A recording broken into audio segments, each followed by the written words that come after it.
Starting today, new rules for traveling cross-border with your dog come into effect. Those rules are being put in place by the U.S. Center for Disease Control and Prevention, and they require dogs to be chipped and vaccinated for rabies before they enter the U.S. It could have been a lot more challenging. Far stricter regulations were dropped for Canada earlier in July. So joining us this morning to talk through the restrictions and the impact that they could have is Dr. Adrian Walton. He's a veterinarian based out of BC. You are up so early for us this morning. Welcome to the show. Sun's not up yet, but yes, good morning, Anne-Marie. Thank you for having me on. Up before the sun, we appreciate it. So what does anyone who is a dog owner need to know before they head out to cross the border? Okay, the most important thing is that you have to go onto the CDC website, download the special form that allows you to cross the border multiple times for up to 6 months. Your dog has to be at least 6 months old, so no puppies can cross the border at the moment, and the animal has to have a valid microchip. Interesting, at the moment, they're not actually requesting any rabies certificates, but I strongly recommend that you have a rabies vaccine to cross the border anyway, just because you need it to get back into the country. Right. So tell me really quickly, does this form that you have to download from the CDC, does it have to be signed by a vet? And if so, what kind of complications is this new rule also creating for people such as yourself? Yeah, so when the rule first came out, they were requiring not only my signature, but also the signature of a government veterinarian. And the CFIA was saying, we don't have enough vets or time to do this. So they dropped that rule. So right now, all you need is that piece of paper. But keep in mind that this is only a 9-month suspension. They're going to revisit this in 9 months, and this whole thing could change yet again. Right. So they relaxed the rules just so everybody's clear, but you still need to download the form and you still need to bring it with you when you cross the border. I think the question that I have, Dr. Walton, is why? Why all of a sudden such strict? Is there an increase in rabies in the U.S. in animals? Like, where is this coming from?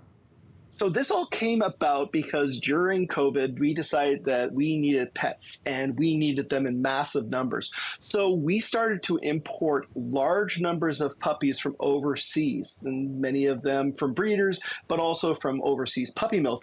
And these were coming from countries like Iran, like from Russia, that still have canine rabies.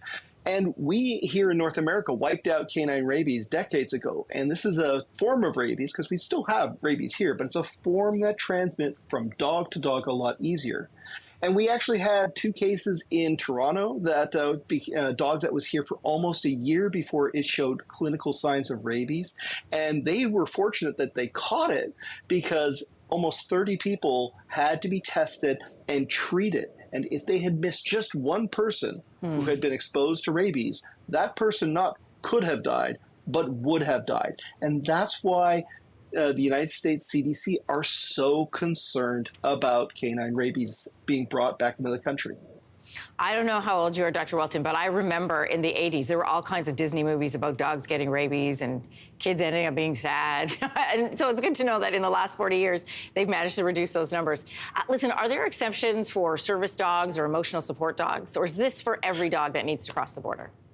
So realize that emotional support dogs have no federal or even provincial support. I mean, there's no laws about emotional support animals.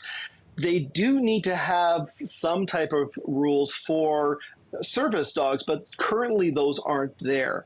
And realize that a service dog currently should not have a problem crossing the border because there's no service dog under 6 months of age. Those require so much training, they're going to at least pass that regulation.